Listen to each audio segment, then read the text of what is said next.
Martial art হিসেবে শাওলিন কুংফুটা বেশ প্রাচীন। আত্মরক্ষার কৌশল রপ্তের পাশাপাশি এটি শারীরিক ও মানসিক প্রশান্তি নিয়ে আসে। বাংলাদেশে এই কুংফুর পূর্ণাঙ্গ প্রশিক্ষণ চালিয়ে যাচ্ছে শাওলিন ও উডাং কুংফু অ্যাসোসিয়েশন। অ্যাসোসিয়েশনটি বাংলাদেশে 2019 সালের অক্টোবর থেকে পূর্ণাঙ্গ ট্রেনিং কার্যক্রম চালিয়ে আসছে। অ্যাসোসিয়েশনটি ইন্টারন্যাশনাল শাওলিন ও উডাং কুংফু ফেডারেশন কর্তৃক স্বীকৃত, যার প্রধান অফিস স্পেনে অবস্থিত। অ্যাসোসিয়েশনটি বর্তমানে বাংলাদেশের 5টি জেলায় একাডেমি গঠন করে প্রশিক্ষণ প্রদান করছে। বাংলাদেশে অ্যাসোসিয়েশনটির সাধারণ সম্পাদক ও প্রধান প্রশিক্ষক হিসেবে রয়েছেন শিফু রেজাইল করিম সাদি। ফেডারেশনের প্রেসিডেন্ট গ্র্যান্ডমাস্টার সেন্না ও সাধারণ সম্পাদক শিফু প্যাটিলি সকল প্রকার পরীক্ষাভিত্তিক সার্টিফিকেট ও পরিচয়পত্র প্রদান করে থাকেন। তবে বেল্ট পরীক্ষা অনলাইনের মাধ্যমে স্পেন থেকে গ্র্যান্ডমাস্টার নিয়ে থাকেন। এখন প্র্যাকটিসে আছি। আর কুংফু যেটা উপকারিতা হচ্ছে, এটা আপনি সব বয়সের মানুষই করতে পারবে, বাচ্চা থেকে শুরু করে 50-60 years old women man both can do this.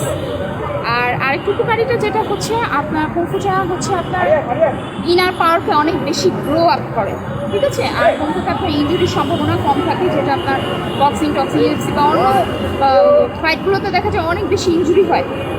তো এখানে আমাদের হচ্ছে এটা আসল বেনিফিটটা হচ্ছে আমার ইনার স্ট্রেংথটা খুব বেশি ডেভেলপ করে, আর হচ্ছে এখানে ইনজুরিরও সম্ভাবনা কম। আর পরেরটা যেটা হচ্ছে আত্মরক্ষার কৌশল, যেটা মেয়েদের জন্য খুবই গুরুত্বপূর্ণ। এখানে আমাদের যে মেন যে প্র্যাকটিস সেটা হলো শাওলিন কুংফু।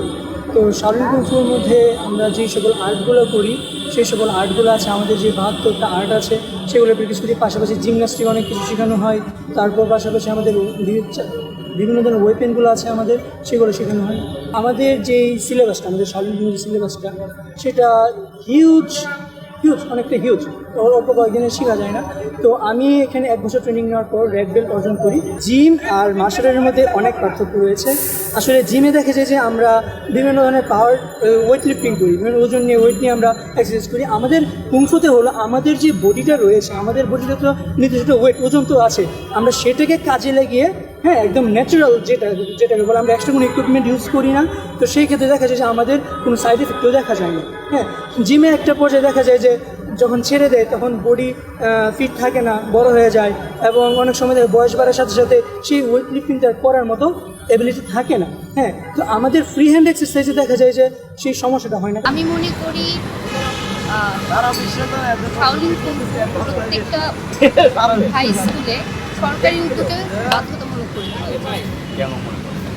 মেয়েদের শারীরিক শরীরচর্চা এবং আত্মরক্ষার জন্য প্রতিটা গার্লস হাই স্কুলে, এবং যেই বয়সটাতে একটা মেয়ে হাই স্কুলে পড়ে সেই বয়সটাতে তার আমার মনে হয় একটা মেয়ের 18-র পরে ইফটিজিং রেটটা অনেক কমে যায়। দেখা যায় মানুষ একটু ভেবে নেয় যে সে হয়তো প্রতিবাদী হয়ে যায়।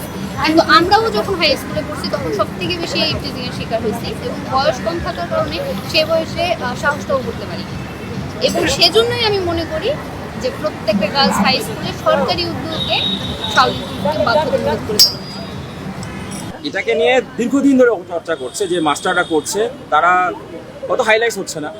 আমার মতো অনেকেই আছে, আমি তো চালিয়ে যাচ্ছি, অনেক প্রতিকূলতার মাঝে চালিয়ে যাচ্ছি। প্রথম প্রতিকূলতা হচ্ছে যে একসময়, এটা এখন আর নেই, একসময় ছিল যে জঙ্গিরা এগুলো কুংফু করে, তারপরে মার্শাল আর্ট করে মানে হচ্ছে খারাপ লোকেরা করে, ভালো লোকেরা করে না। আগে কি করছে জানি না, আগে মাস্টাররা কি এটা এক্সপোজ করছে, কিন্তু আমরা যেটা বলি ওয়ার্ল্ডের সবচেয়ে স্মার্ট স্টাইল মার্শাল আর্ট হচ্ছে কুংফু।